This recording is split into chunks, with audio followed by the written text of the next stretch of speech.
رو رہی ہوں تو آپ کی وجہ سے ہے، اور آپ نے میرا دل توڑ دیا ہے، اب میں آپ کی زندگی میں نہیں ہوں۔ جب میں کسی سے ایاک نعبد و ایاک نستعین سنتی ہوں، میں تجھے یاد کرتی ہوں۔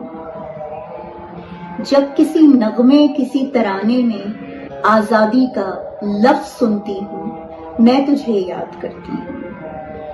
جب میرے ملک میں انتخابات سے بھاگا جاتا ہے، میں تجھے یاد کرتی ہوں، اور آئین کا نام لے کر ہی آئین کا مذاق بنایا جاتا ہے، اور کسی صحافی کسی دانشور کو جب اٹھایا جاتا ہے، میں تجھے یاد کرتی ہوں۔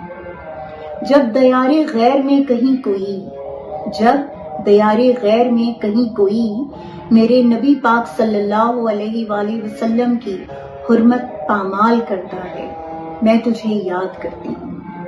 تیرا وہ کہنا کہ ہمارے نبی پاک صلی اللہ علیہ وآلہ وسلم ہمارے دل میں رہتے ہیں، اور جب کوئی ان کی خلاف بات کرتا ہے تو ہمیں تکلیف ہوتی ہے، تب میں تجھے یاد کرتی ہوں۔ جب میری عوام پیٹرول، گیس، بجلی کے نرخوں سے بلبلاتے ہیں، مفلوق الحال لوگ فاقوں سے اپنے بچے مار کر خود بھی مر جاتے ہیں، تب میں تجھے یاد کرتی ہوں۔ تب میں تیرا دور، تیرے عہد کی بات کرتی ہوں۔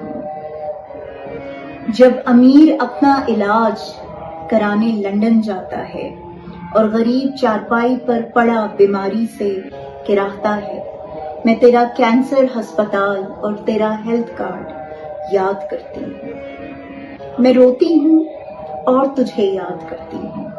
جب گرم دوپہروں اور سرد راتوں میں بے گھروں کو سڑک پر سوتا دیکھتی ہوں، میں تیرا احساس پروگرام، تیری پناہ گاہیں، تیرے لنگر خانے،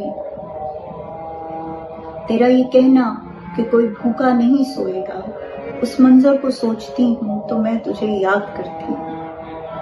اور شہزادوں کی طرح پلنے والے میرے قیدی نمبر 804، اکثر یہ سوچتی ہوں کہ اٹک جیل کی